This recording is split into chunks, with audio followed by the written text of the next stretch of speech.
What's up, everyone? Just finished watching the big Diablo 4 announcement, the big stream where they talked all about Season 1, and it looks really good. So let's get into everything. There's a lot to cover. So let's go over everything. This was a big one. There was a lot to cover. It was like a 1-hour stream where they talked about a lot of stuff. So let's cover everything as fast as possible.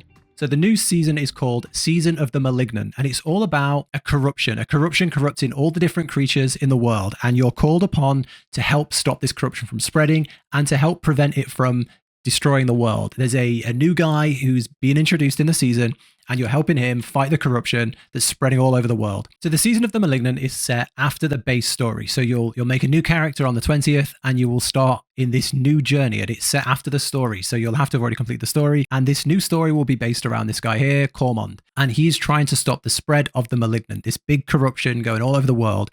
Yeah, there's these malignant hearts fueling the foul beasts, converting them into and you convert them into build-altering powers. It's all about turning these monsters into new abilities, which you can get from beating these monsters. Yeah, it looks really interesting. I'm glad they're adding a seasonal feature to the game and not just pushing the battle pass, because I don't think that would carry it. The game needs a big change at endgame. We need a new reason to level back to 70 plus. Keep with the relentless animosity of malignant monsters, you'll need to turn their hearts against them. Slaying partly corrupted enemies, a type of malignant monster will drop a heart. And the way they showed this, a heart will drop, you will click it, and that will summon a empowered creature, a fully corrupted enemy.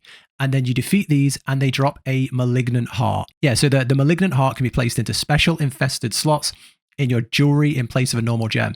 So certain items in the game will have rings and necklaces, so jewelry will have slots, and these will be colored, and there are 4 colors in the game of these different equipment slots, and you need to find hearts that match those slots. So there'll be, say, a necklace with a blue gem slot, and you'll need to find a blue heart with a blue power on. So the first season will give 32 malignant hearts across the categories. They did show 1 in the live stream, which I put up on screen, and you need to find these and equip them in your gear. As you encounter more menacing creatures, so too will the strength of their hearts grow. So yeah, this looks really cool. 32 new features. As well as that, we're getting, 7 new aspects and 6 new unique items. I'm curious how that's going to be spread across the different categories of different classes, but hopefully they're a catch-all. So think like the frost things, the boots, things like that, the Pertine Greaves. Hopefully it's like a class-wide one and not one for each class. That'd be really good. So yeah, there's going to be new uniques, new aspects, and then 32 new powers across 4 different categories, which is really cool.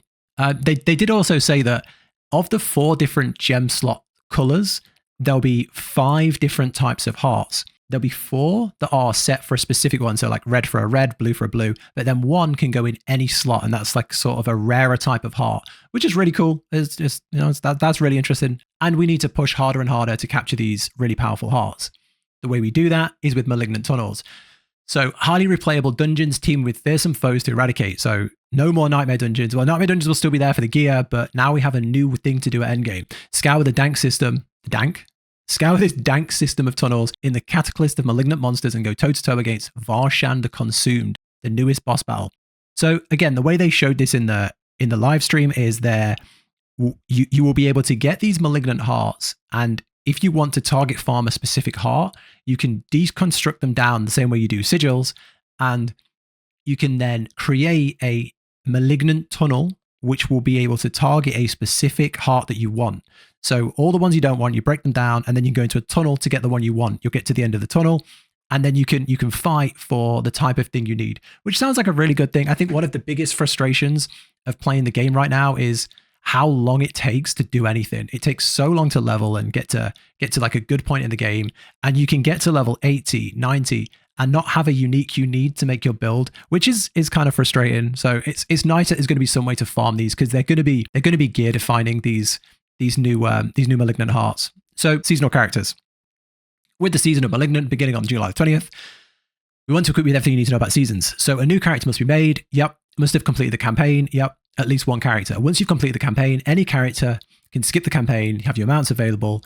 Oh yeah, so yeah, Altars of Lilith will be unlocked and the corresponding renown for them, and areas of the map will be revealed and the corresponding renown for them. So they did also say you need to log in onto one of your characters first, and then that will unlock all of the renown for that character across all of your other characters. If there's anything you can do now pre-season, it's probably getting those Altars of Lilith and unlocking all the map. That's going to be a really good start.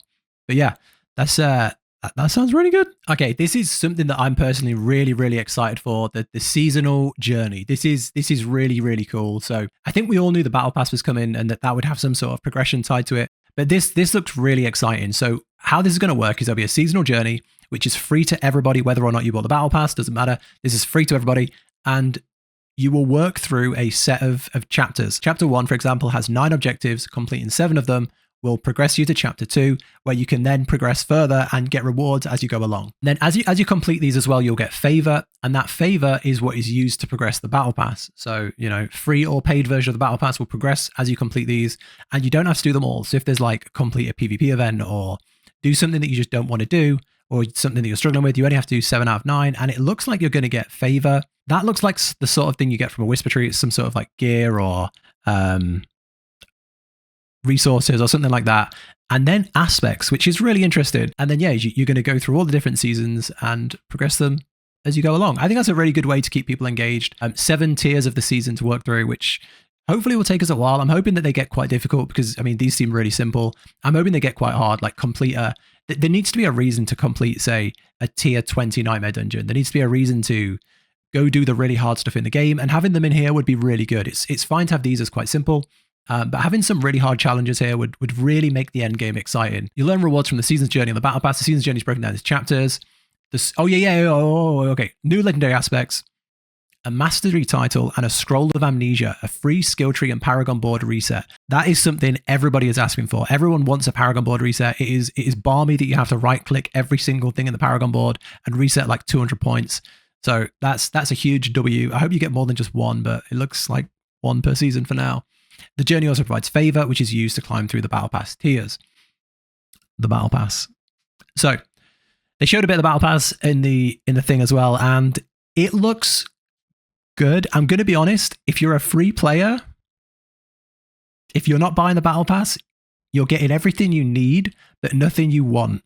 So you see these giant demon dog armors, and this is just awesome. Like, you're gonna see these all glow. These all have special effects. I'll show it on screen. They showed it in the thing. These all glow with huge special effects in the helmet, the accessory, the trophy. Everything glows and looks sick. That's all in the paywall. These are a little teaser for the paywall. What you actually get is that you get a little garment, and you get a little long sword, and they said most of the free stuff is going to be these things. Most of the free stuff is going to be what you need for the seasonal blessing. So all the cosmetic stuff, the real nice stuff is paid. So yeah, everything you want is there, but everything you need is free. So yeah, they know what they're doing. They're very smart. 90 tiers, 27 free and 63 premium. Smoldering Ashes are in all the free tiers.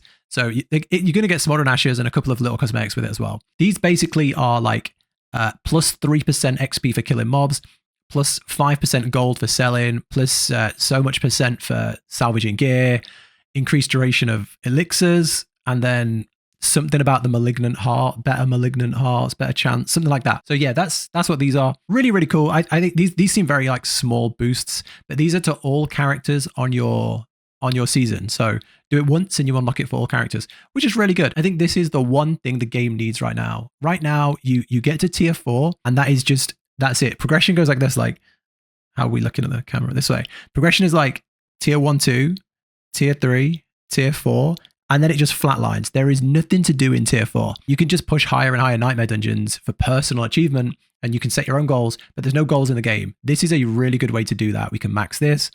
We can complete the really high tiers of the season journey, and we can get level 90 plus in the battle pass. I think that's really, really good, and it's something the game desperately needs. So yeah, all in all, this is good. This seems like a really good first season. It's a good step in the right direction. That's the end of the video. Looks good. Season 1 looks good. We're going to be fighting malignant monsters and capturing their hearts and putting them in our gems, and then we're going to be fighting in nightmares, new bosses, new stuff, loads of cool stuff. But yeah, season 1 looks really good. Season 1 looks good. It looks exciting. I'm looking forward to it. I'm going to be honest, I was getting a little burned out. 70 plus is dry. 70 plus is a dry place. There's not much happening. You can burn out very fast. I've got my second character in the 70 plus range, and motivation's dropping. I'm getting a little, itchy. Where's the new stuff? So I'm ready for season 1. It looks good. I think season 1 is exactly what we need. New gearing system, new items, new features, a new fresh start. Going to be completely new builds. It's not just going to be, the same 5 builds that we see everywhere. So yeah, it's exciting. I'm going to be covering builds on this channel. So if you want to see that, subscribe to some of those. But yeah, that's it. Hope you liked the video. Quick recap of everything coming in season 1. Take care, and I'll catch you in the next one.